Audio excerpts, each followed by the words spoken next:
नमस्कार साथियों, मैं प्रतीक चौधरी आपके YouTube चैनल रीजनिंग विद प्रतीक में स्वागत करता हूं।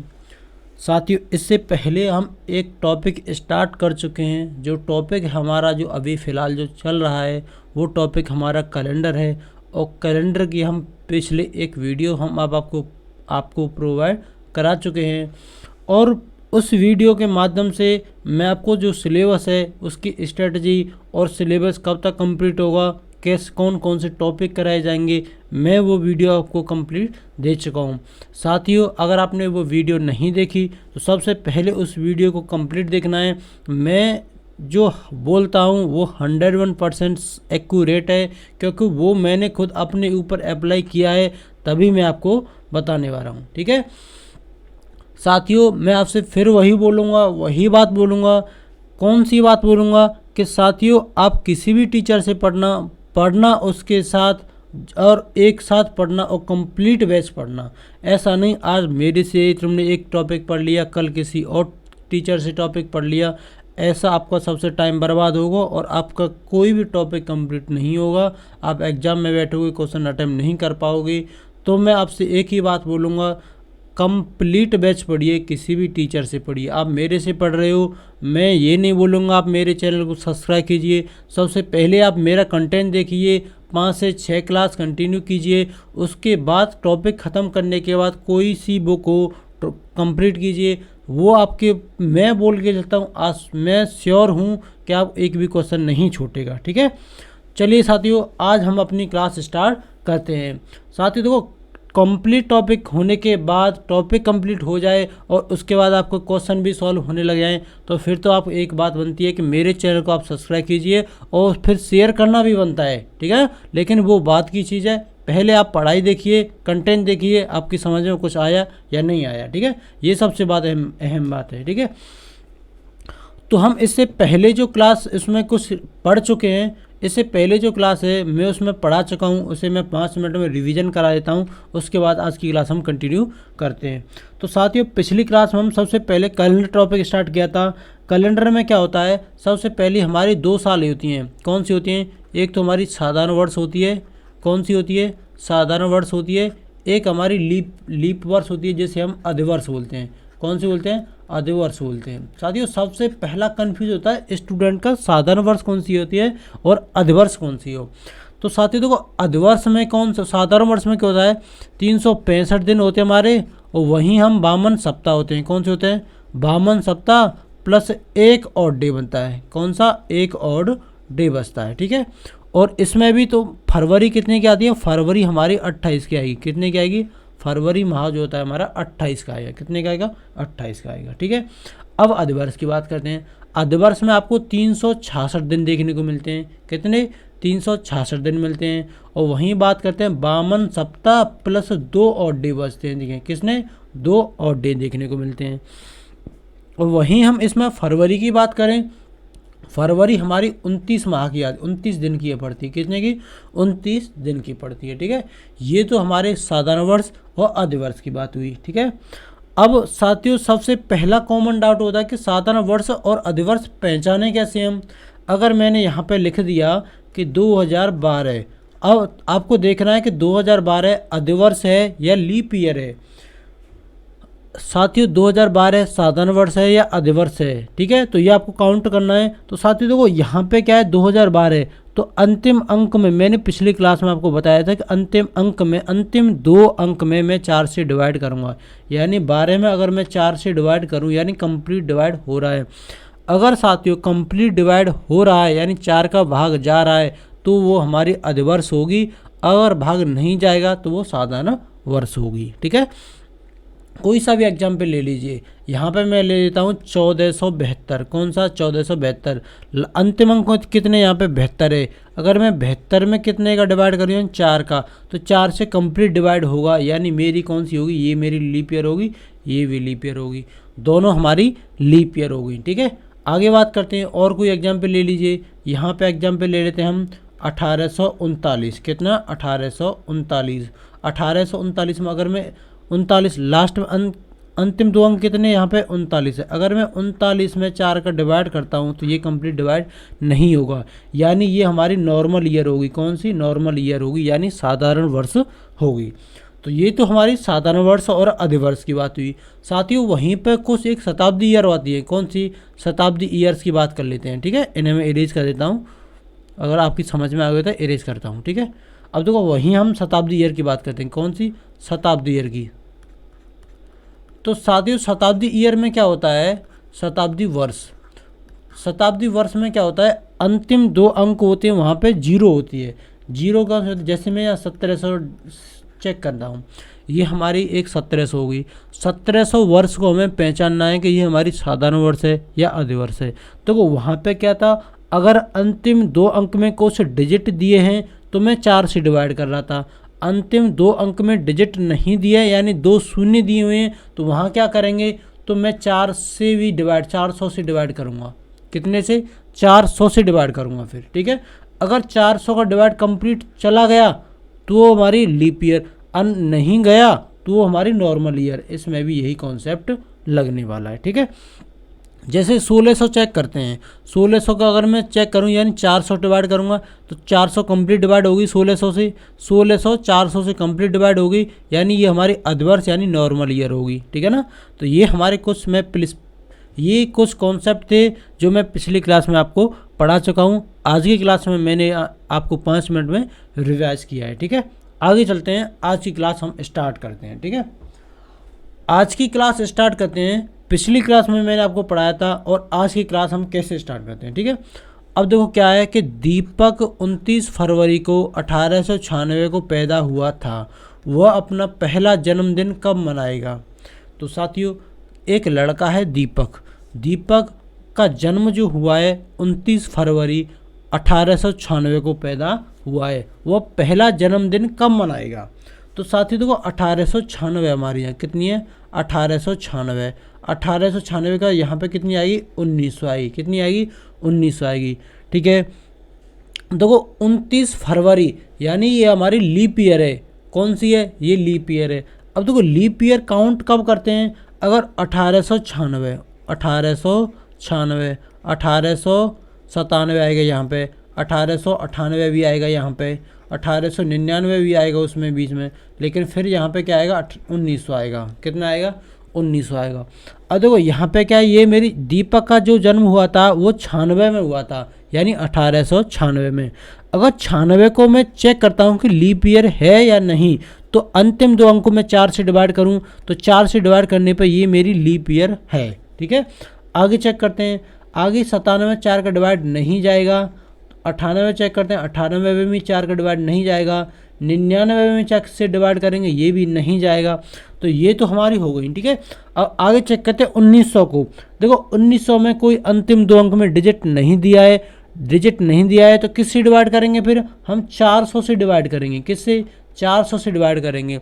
अगर 1900 को मैं 4 से डिवाइड करता हूँ तो कंप्लीट डिवाइड नहीं होगा, तो ये भी मेरी लीप ईयर नहीं होगी, ठीक है। अब ऐसे आगे चलते हैं। 1901, 1902, 1903 और 1904 यहाँ पे डिवाइड करते थे। देखो अंतिम दो अंक में यानी 01 है, ये डिवाइड नहीं होगा 4 से। 02 है, ये भी डिवाइड नहीं होगा। 03 है, ये भी डिवाइड नहीं होगा।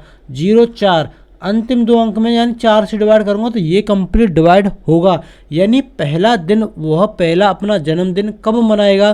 तो 1904 में अपना जन्मदिन मनाएगा। तो साथियों ऐसे भी क्वेश्चन वो एग्जामिनर पूछ ही लेता है। ये छोटे छोटे क्वेश्चन होते हैं वो एग्जामिनर पूछ लेता है, ठीक है। देखो मोस्टली पॉपुलर जो क्वेश्चन होते हैं वो डेट पर होते हैं। जैसे 15 अगस्त 1947 को बुधवार है तो 16 अगस्त 1947 को कौन सा दिन आएगा? ऐसे क्वेश्चन बनते हैं। लेकिन रेयर केस में कभी कभी ऐसे क्वेश्चन आ जाएं तो वो आपको करना आना चाहिए। तो ये इस बैच का यही तो आपके लिए जो फाउंडेशन कोर्स चलाया गया है, तो साथियों इस बैच की यही खासियत है कि A to Z कॉन्सेप्ट कराए जाएंगे। ऐसा नहीं मैं सीधा ऊपर से करा के चल दिया और कैलेंडर आपका ख़त्म हो जाए। अगर एग्जाम में ऐसा क्वेश्चन आए तो मैं मान के चलता हूँ आज के बाद वो क्वेश्चन आपसे छूटेगा नहीं, ठीक है। आगे चलते हैं साथियों। अगला क्वेश्चन क्या है हमारा? अगला क्वेश्चन है कि यदि किसी व्यक्ति का जन्म अगला क्वेश्चन है कि यदि किसी व्यक्ति का जन्म 1964 के फरवरी महीने के अंतिम दिन में हुआ तो मार्च 2012 तक वह कितनी बार अपना जन्मदिन मनाएगा। तो साथियों देखो, इससे सबसे बेटर आइडिया होता है कि आप सबसे पहले कॉन्सेप्ट सीखिए।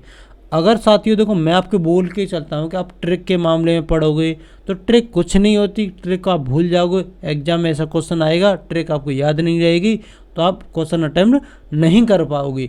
तो ट्रिक भी आपके हाथ में, जब आप कॉन्सेप्ट सीख गए तो ट्रिक खुद न खुद आप बना लोगे। ठीक है, अब कॉन्सेप्ट क्या होता है, कॉन्सेप्ट की बात करते हैं। ठीक है, कॉन्सेप्ट क्या होता है हमारा, सबसे पहला कॉन्सेप्ट, उसके बाद आपको ट्रिक सीखनी है। क्या, उसके बाद आपको ट्रिक सीखनी है। अगर आपने कॉन्सेप्ट सीख लिया तो ट्रिक खुद न खुद आप निकाल लोगे। ठीक है,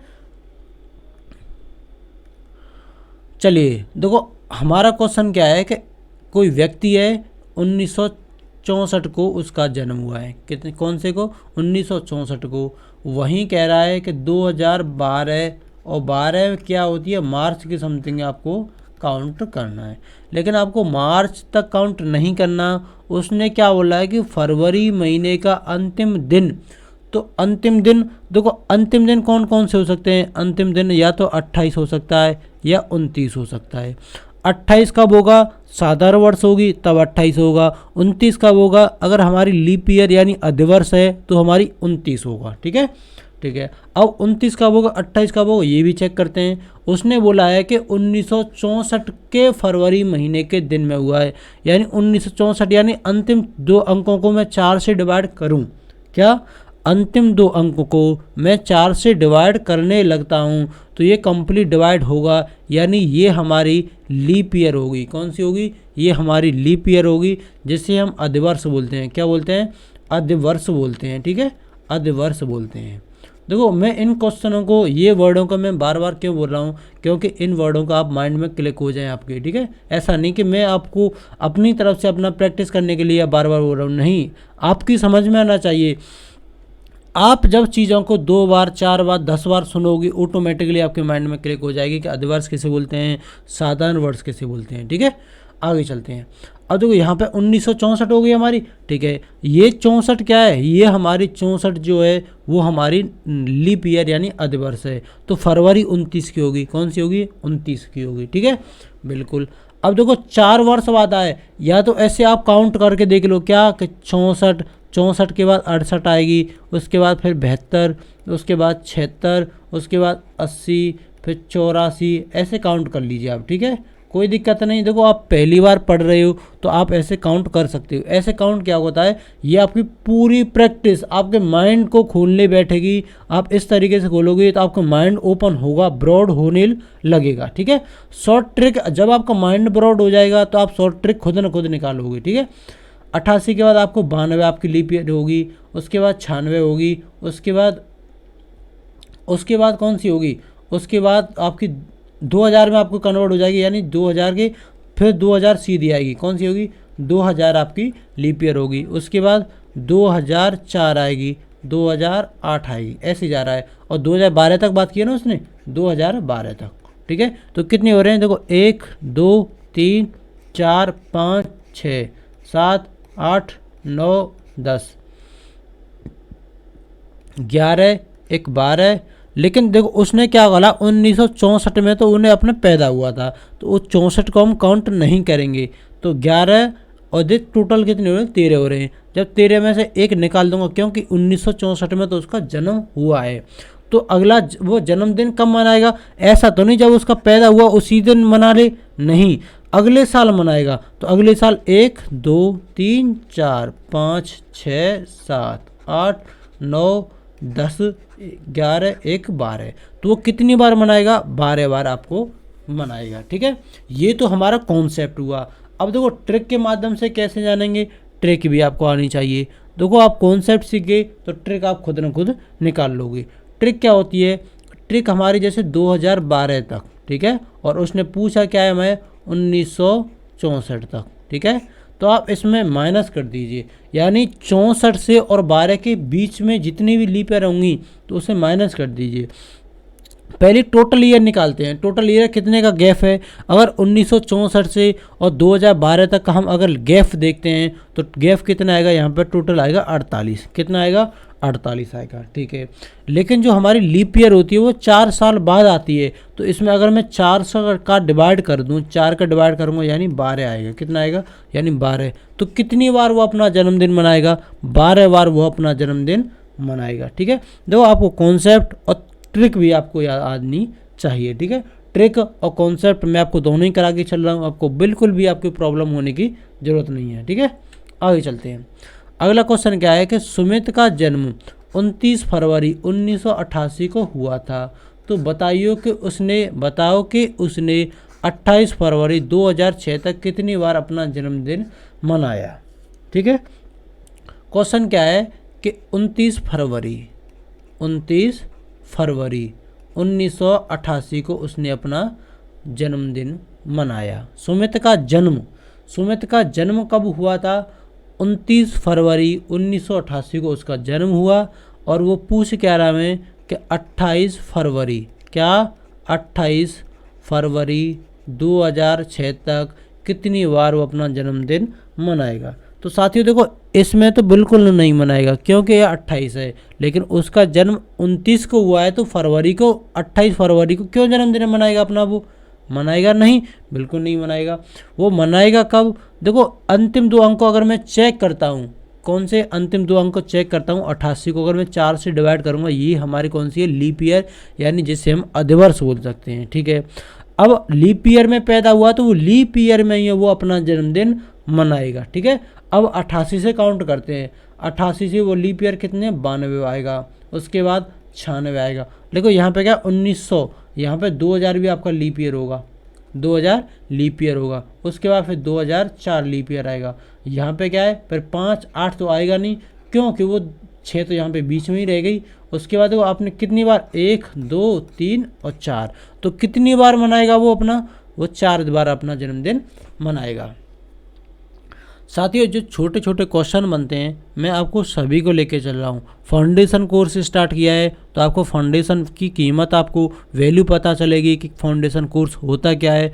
आज तक यूट्यूब पर हर एक टीचर क्या करता है, ऊपर से डेट वाले क्वेश्चन बनते हैं, वहाँ से क्वेश्चन का आता है। अगर ऐसे क्वेश्चन आ गए तो आपसे नहीं छूटेगा। अगर आप मेरी क्लास ले रहे हो तो आपसे कोई क्वेश्चन नहीं छूटेगा, ठीक है।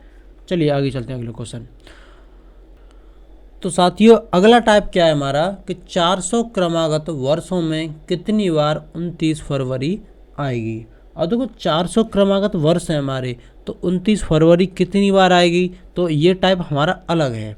अब देखो 400 क्रमागत कोई भी वर्ष ले लीजिए, जैसे मैं यहाँ पर लेता हूँ 1601 से 2000 तक, इनके बीच में 400 वर्ष बैठ रही हैं, बिल्कुल बैठ रही हैं। लेकिन साथियों 1600, अगर मैं 1601 से और 1700 की बात करता हूँ, इसमें कितनी बार आएगी, इसमें आपकी 24 बार आएगी। कितनी बार आएगी, 24 बार आएगी। कितनी बार, 24 बार, ठीक है। 1701 से 1800 की बात करता हूँ, देखो 24 बार क्यों आएगी, पहली बार क्यों आएगी, देखो मैं यहाँ पे आपको नोट डाउन करके बिल्कुल आपको बेसिक से बताऊँगा पूरा। पहली बार 04, दूसरी बार 08, तीसरी बार 12, 16, 20, 24, उसके बाद फिर 28, 32, 36, 40, 44, 48, उसके बाद फिर आएगी 52, उसके बाद 48, 52, 56, उसके बाद 60, उसके बाद 64, 68, 72, फिर 76, 80, 84, 88, उसके बाद 92, उसके बाद 96। देखो यहाँ पे तो ये निश्चित है, ये हर एक साल में काउंट होने वाले हैं।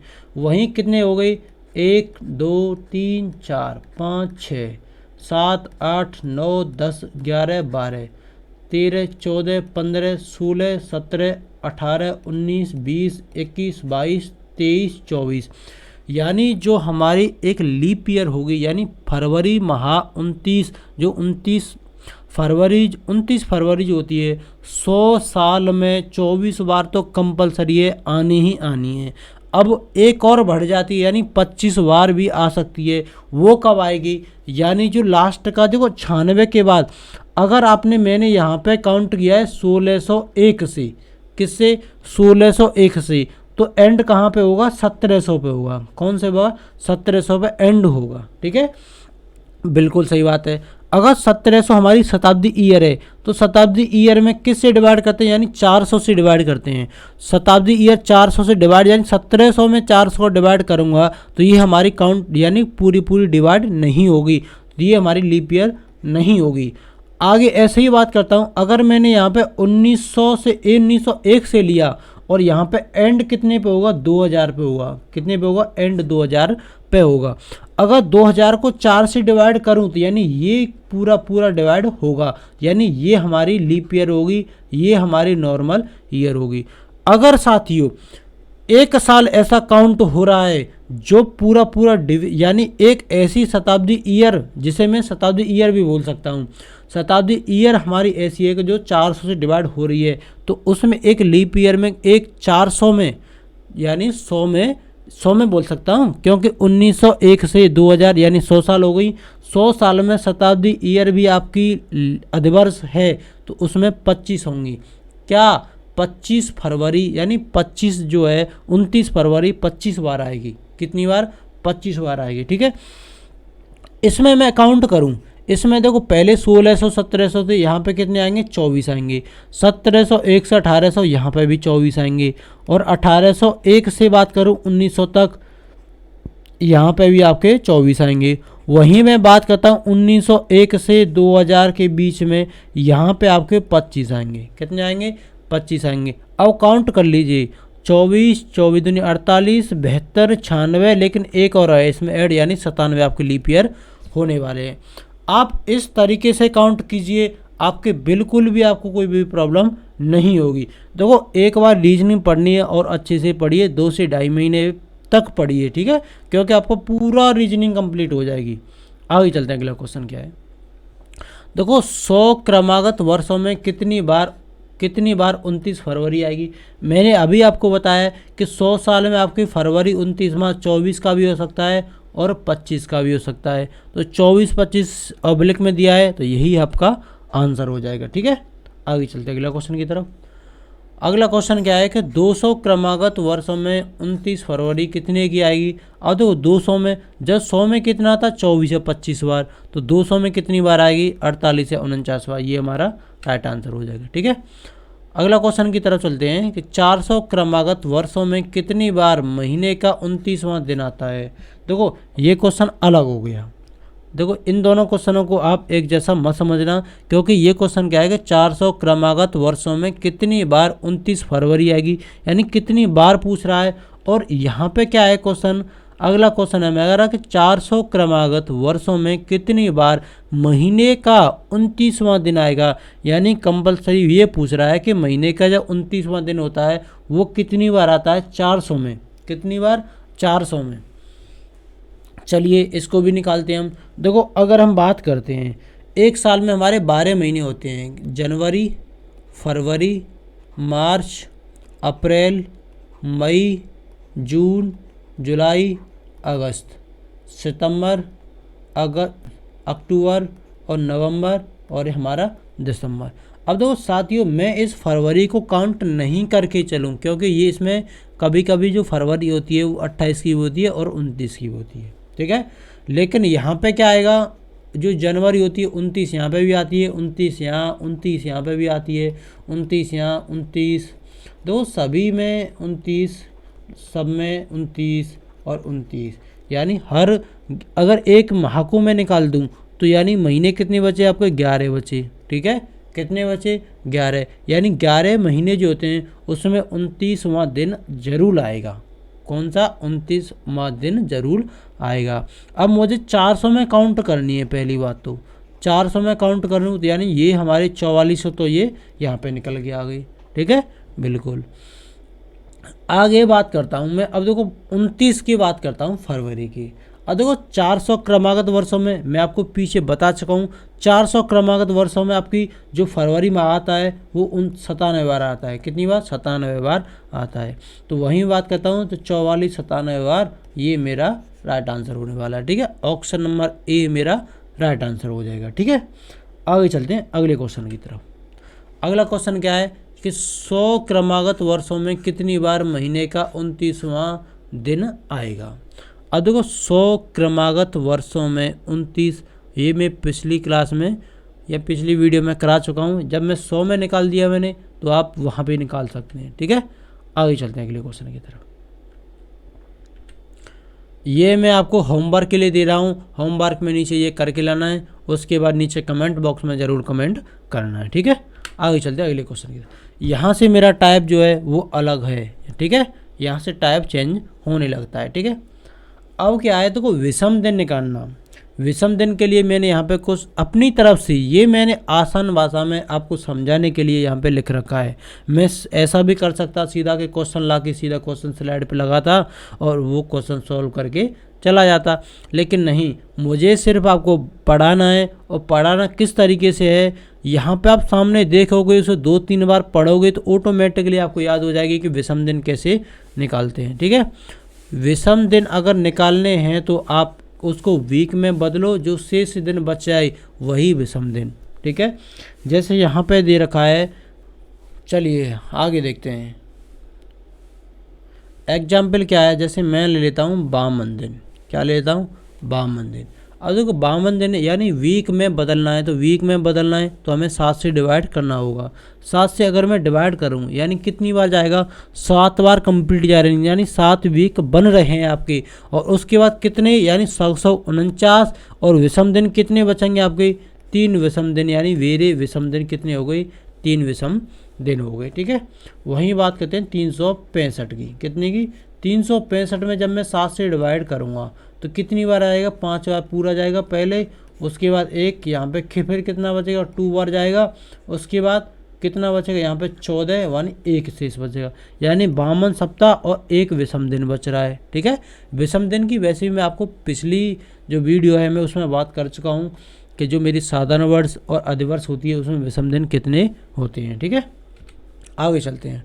तो यहाँ पे भी मैंने नोट डाउन कर रखा है कि क्योंकि आप बाद में भूल ना जाओ कि जो हमारी साधारण वर्ष होती है, कौन सी होती है? जो मेरी साधारण वर्ष होती है।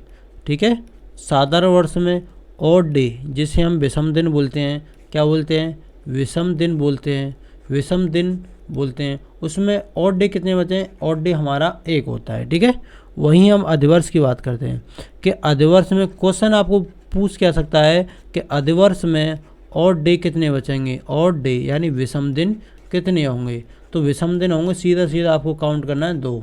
अब तो कैसे, आप ये भी कॉन्सेप्ट समझिए कैसे। ठीक है, अब तो यहाँ पे क्या है, हम साधारण वर्ष की बात करते हैं तो साधारण वर्ष में आपको कितने दिन होते हैं? 365। जब मैं 7 से डिवाइड करूँगा यानी शेषफल कितना आएगा? 1। जो शेषफल हमारा होता है वही विषम दिन होते हैं। अधिवर्ष की बात करते हैं, अधिवर्ष में आपको 366 दिन होते हैं। जब मैं 7 से डिवाइड करने बैठूँ तो शेष कितना आएगा? 2 शेष आएगा। यही मैंने वही आपको यहाँ पे नोट डाउन किया हुआ है। ठीक है, मैं आशा करता हूँ ये आपको यहाँ तक आपको क्लास अच्छी लगी होगी। ठीक है, आगे कुछ और कॉन्सेप्ट हैं उनकी भी बात कर लेते हैं। ठीक है, अब यहाँ पे क्या है कि 100 वर्षों में विषम दिनों की संख्या। अब देखो 100 वर्षों में विषम दिनों की संख्या, तो 100 वर्षों में तो देखो विषम दिनों की संख्या, तो आपको सबसे पहले कि 100 वर्षों में लीप वर्ष कितनी बार आता है और साधारण वर्ष कितनी बार आता है। ठीक है, देखो मैं नॉर्मल बात करता हूँ, पहले तो मैं सीधा आपको काउंट करके बताऊँ। देखो 24 बार तो हमारा आपका लीप वर्ष आएगा। कितनी बार? 24। और बाकी का बच गया यानी 76 बार आपका साधारण वर्ष पड़ने वाला है। ठीक है, ठीक है, अब देखो यहाँ पे क्या है, विषम दिन पूछ रहा है तो और ये हमारी साधारण वर्ष है। साधारण वर्ष में विषम दिन कितना बचा? 1 बचता है। तो 76 सालों में 76 साधारण वर्षों में विषम दिन कितना होगा? यानी आपको 76 ही होने वाला है। कितना होने वाला है? 76 ही होने वाला है। ठीक है, बिल्कुल। और उसके बाद ये हमारी लीप ईयर, यानी ये हमारी लीप ईयर अधिवर्ष होती है। अधिवर्ष में आपका और डे कितना होता है, 2 होते हैं, यानी 2 से मल्टीपल कर दीजिए, ये कितना आएगा, 48 आएगा। जब इन दोनों को जोड़ेंगे, क्योंकि हमें विषम दिन चाहिए, तो विषम दिन के लिए हम कितना काउंट क्या करते हैं, पहले वीक में बदलना पड़ेगा। वीक में बदलने के बाद जो शेष फल बचता है वही हमारे विषम दिन होते हैं, ठीक है। अगर इन दोनों को मैं ऐड करता हूं तो 124 आएगा। जब 124 में 7 से डिवाइड करूंगा तो कितना आएगा, यहाँ पे 5 विषम दिन बचने वाले हैं, 5 डे विषम दिन बचेंगे, ठीक है। तो आपको पूछ ले तो यानी 100 वर्षों में विषम दिनों की संख्या कितनी होगी, 5 दिन आने वाला है, ठीक है। आगे बात करते हैं। 100 क्रमागत वर्षों में लीप ईयर कितनी बार आएगा, 24 बार या 25 बार। मैंने 24 से आपको एक बार बता दिया, मैं 25 से भी बता देता हूँ। यहाँ पे कितनी बार आएगा फिर, लेकिन ये आपको 75 बार आने वाला है। साधारण वर्ष 75 आएगा, लीप ईयर कितनी बार आएगा, 25 बार आएगा। लीप ईयर में आपके विषम दिन कितने होते हैं, 2 विषम दिन होते हैं। यहाँ से कितनी बार आएगा, 50 निकल के आएगा, ठीक है। यहाँ से तो देखो 75 ही निकलने वाला, क्योंकि जो हमारी साधारण वर्ष होती है उसमें विषम दिनों की संख्या कितनी होती है, तो एक ही होती है। जब 75 साल है तो 75 सालों में विषम दिनों की संख्या एक ही होगी। इन दोनों को जोड़ने पर कितना आएगा, 125, यानी जब 7 से डिवाइड करूँगा तो रिमाइंडर कितना बचेगा, 6 आएगा। तो देखो 100 लगातार 100 वर्षों में विषम दिनों की संख्या आपको पूछे तो 5 भी आ सकता है, 6 भी आ सकता है। 5 कब आएगा, 6 कब आएगा, मैं वो आपको कॉन्सेप्ट बता चुका हूँ, ठीक है। आगे चलते हैं। आगे देखो मैं आपको कुछ आपको नोट डाउन करा के चलता हूँ, ठीक है। आपको देखो यहाँ पे पूछे, एक बार मैं पेन का कलर यहाँ से चेंज कर लेता हूँ। चलिए, आपको पूछे कि 100 वर्ष में कितने में, 100 सालों में विषम दिनों की संख्या, तो 5 भी आएगा, 6 भी आएगा, ठीक है। 200 साल में आपके विषम दिनों की संख्या पूछे तो विषम दिनों की संख्या पूछे तो 3 या 4 आएगा, ठीक है। 300 सालों में विषम दिनों की संख्या पूछे तो यहाँ पे कितना आएगा, 1 बनेगा या 2 बनेगा। 400 सालों में विषम दिनों की संख्या कितनी आएगी, 400 सालों में आपकी 0 होने वाली है, कितनी, 0 होने वाली है, ठीक है। तो इस तरीके से आपको ये याद करने हैं, ठीक है। आगे चलते हैं। देखो साथियों, यहाँ पे मेरा अलग टाइप आ गया। यहाँ पे टाइप नंबर 3 यहाँ से चालू होने वाला है। टाइप नंबर 3 कौन सा है, यानी सेम डेट वाला टाइप, सेम डेट वाला टाइप, सेम डेट। अब सेम डेट कैसे होगी, जैसे यहाँ पे मैंने नोट डाउन कर रखा है कि 1 जनवरी 2017 को संडे है, क्या है, संडे है। तो वहीं मुझसे क्वेश्चन को पूछा है कि 1 जनवरी 2018 को क्या आने वाला है। तो साथी देखो मुझे डेट दिख रही है कि 2017। देखो यहाँ पे क्या है, ये दोनों डेट बिल्कुल सेम है, ये वाले भी और ये दोनों आपकी सेम है, लेकिन ये डिफरेंट है, ये डिफरेंट है। तो साथियों देखो डेट तो सेम है, जब भी आपको डेट और महीना सेम है और सन अलग अलग है तो उसमें क्या होता है, आपको विषम दिन और डे देखने हैं कि 2017 में और डे कितना आएगा, 1 आएगा, और 2018 के स्टार्टिंग में ही पूछा है तो सिर्फ इसमें 1 2 जोड़ना है, बस आपको ओनली 1 जोड़ना है। तो आपका मंडे आंसर होने वाला है, कितना, मंडे आपका आंसर होने वाला है, ठीक है। आगे चलते हैं। अगर ऐसे आपको पूछ ले कि 1 जनवरी 2017 को संडे है, क्या है, संडे है, यानी रविवार है, कौन सा है, रविवार है, ठीक है। उसके बाद आपको क्या पूछेगा, उसके बाद आपको पूछ सकता है कि 1 जनवरी 2019 को कौन सा दिन आएगा। तो साथियों देखो ये मैंने आपको बताया कि ये दोनों डेट सेम हैं, तो सिर्फ आपको यहाँ पे आपको कितना और डे देखना है, यानी अधिवर्ष तो नहीं आ रहा है। अगर बीच में अधिवर्ष आएगा तो जितने साल का गैप उतना ही आपको जोड़ना है। अगर अधिवर्ष आ गया तो उसमें 1 और एक्स्ट्रा जोड़ना है, ठीक है। देखो कितने साल का गैप है, यहाँ पे 2018 भी आएगा बीच में, यानी 2 साल का गैप है। रविवार में 2 साल जोड़ने पर 2 जोड़ने पर मंगलवार आपका आंसर होने वाला है, ठीक है। तो इस तरीके से आपको काउंट करने हैं। तो साथियों देखो यहाँ पे आपको पूछ क्या सकता है, तो अगला आगे बता देता हूँ। यहाँ पे भी एक तरीके से ही पूछ सकता है कि 1 जनवरी 2017 को क्या है, यहाँ पे रविवार है, क्या है, रविवार है, ठीक है। उसका पूछेगा क्या कि 31 दिसंबर 2017 को कौन सा दिन होगा। तो साथियों, जब भी आपको इस तरीके का क्वेश्चन देखने को मिले, आपको कुछ नहीं करना, पेन भी नहीं चलाना। मैंने यहाँ पे ये क्वेश्चन बताए, मैंने यहाँ पे वो क्वेश्चन आपको समझाए इसलिए क्योंकि आप एक बात समझ सको, बाद में आपको पेन उठाने की ज़रूरत नहीं पड़ने वाली। मैं इतना आपको भरोसा दिलाने वाला हूँ, ठीक है। चलिए तो साथियों, अब यहाँ पे क्या है कि देखो, यहाँ पे जब भी आपको डेट आपको सेम मिले, यानी आपको जब भी कोई ईयर देखने को मिले, यानी जैसे मैं आपको बात करता हूँ 2017 हमारी लीप ईयर है या साधारण वर्ष है, यानी 2017 जो हमारी साधारण वर्ष है या अधिवर्ष है। तो साथियों, अगर आपको साधारण वर्ष पूछा है तो साधारण वर्ष का पहला दिन और आखिरी दिन सेम होगा। तो ये हमारी 2017 कैसी है, साधारण वर्ष है, तो आखिरी दिन भी आपका रविवार होने वाला है। क्या होने वाला है, रविवार होने वाला है। क्या होने वाला है, रविवार होने वाला है, ठीक है। इस तरीके से आपको क्वेश्चन करने।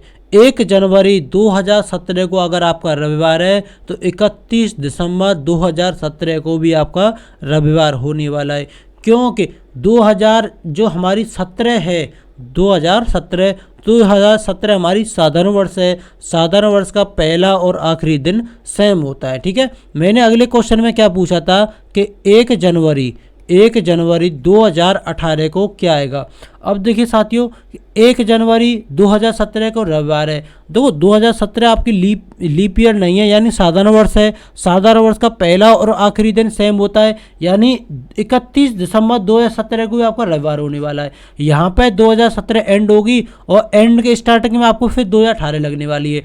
18 का आपको पहला दिन पूछेगा तो आप यानी रविवार से एक दिन आगे आइए, यानी आपका सोमवार आंसर होने वाला है, ठीक है। ये आपके सेम डेट के क्वेश्चन होंगे। जब भी आपको सेम डेट मिले या इस तरीके से कर लीजिए, या मैंने आपको यहाँ पे बताया जो है कि 2017 से एक दिन आगे, एक साल आगे जाना है तो 1 प्लस कर दीजिए, ठीक है। 2021 की बात कर लेता, देखो आगे ले लेता हूँ यहाँ पे मैं। अगर आपको क्वेश्चन एग्जाम में इस तरीके से पूछता कि 1 जनवरी 2017 को आपका कौन सा है, कि रविवार है, क्या है, कि रविवार है, ठीक है। आगे वहीं आपको पूछ रहा है कि 1 जनवरी 2021 को कौन सा दिन होने वाला है, ठीक है। तो इस तरीके से आप काउंट क्या करना है आपको। देखो यहाँ पे क्या है, 2018 भी आएगी, 2019 भी आने वाली है, 2020 भी आने वाली है, 2020 भी आने वाली है। अब देखो साथी, आपको कितने साल का गैप देखने को मिला, 1 2 3 4, कितने का, 4, यानी आपको 4 प्लस तो जाना ही जाना है। कितना, 4 प्लस तो जाना ही जाना है। लेकिन एक और अलग एक्स्ट्रा दिन इसमें आ गया, यानी कितने का, 2000 फरवरी का, 2020 हमारी अधिवर्ष यानी लीप ईयर होती है। लीप ईयर में आपके विषम दिन 2 होते हैं, कितने, 2 होते हैं। तो जब मैं 5 ऐड करूंगा, यानी इतवार में आप 5 ऐड कर दीजिए, सोमवार, मंगलवार, बुधवार, बृहस्पतिवार, आपको शुक्रवार आंसर होने वाला है। आप इस तरीके से भी कर सकते हैं, कैसे कि आपको वीक में 7 दिन देखने को मिलते हैं।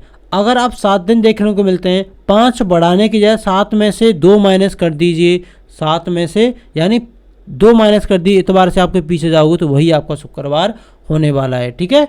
या ऐसा भी कर सकते हैं, 7 में से 5 माइनस कीजिए, यानी 2। अब जो 2 माइनस किए तो आपने 2 यहाँ पे भी माइनस कर दीजिए, तो आपका शुक्रवार आंसर होने वाला है, ठीक है। इस तरीके से आप काउंट भी कर सकते हैं। मैं आपको फिर बताने की कोशिश करूँगा कि आपका अगर कोई भी साल है, साधारण वर्ष है, तो साधारण वर्ष का पहला और आखिरी दिन सेम होता है, पहला और आखिरी दिन सेम होता है, ठीक है। अगर आपको वहीं देखो, यहाँ पे मैं आपको बता देता हूँ कि XYZ के 1 जनवरी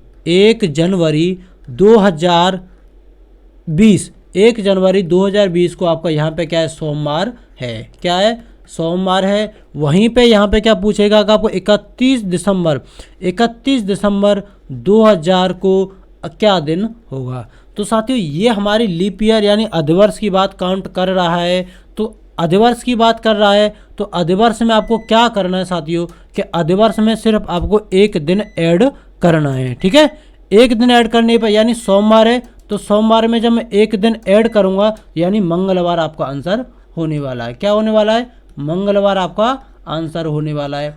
तो साथियों ट्रिक क्या बनी आपकी, अगर आपको कोई साधारण वर्ष दे रखा है तो साधारण वर्ष का पहला और आखिरी दिन सेम होता है। वहीं आपको अधिवर्ष दिया हुआ है, अधिवर्ष का पहला दिन और आखिरी दिन में एक दिन का अंतर होता है। यानी आपकी अधिवर्ष दी हुई है, अधिवर्ष आपकी 1 जनवरी 2020 दे रखी है, 2000 दे रखी है। तो 2000 को कौन सा है? सोमवार है। तो आखिरी दिन क्या होगा? 31 दिसंबर 2000 का आखिरी दिन क्या होगा? यानी सोमवार में आप एक ऐड कर दी, यानी मंगलवार आपका आंसर होने वाला है। ठीक है, तो इस तरीके से आपको क्लास, इस तरीके से आपको पढ़ना है। मैं आशा करता हूँ आपको वीडियो अच्छी लगी होगी। साथियों अगर आपको आज की वीडियो अच्छी लगी होगी और आपको शुरुआत की भी अच्छी वीडियो लगी है तो साथियों वीडियो, अब देखो आप पहली बार मेरे से पढ़ रहे हैं तो आप एक टॉपिक कंप्लीट कीजिए कैलेंडर, उसके बाद कैलेंडर से जहाँ से आपका मन करे उस बुक से कंप्लीट कीजिए, आपको कोई भी प्रॉब्लम नहीं होने वाली। अगर आपसे क्वेश्चन, कैलेंडर के क्वेश्चन बन रहे हैं तो साथ ही उसके बाद मेरे चैनल को सब्सक्राइब करें और दोस्तों को ज़्यादा से ज़्यादा शेयर करना ना भूलें। मिलते हैं नेक्स्ट वीडियो में, तब तक के लिए जय हिंद, जय भारत।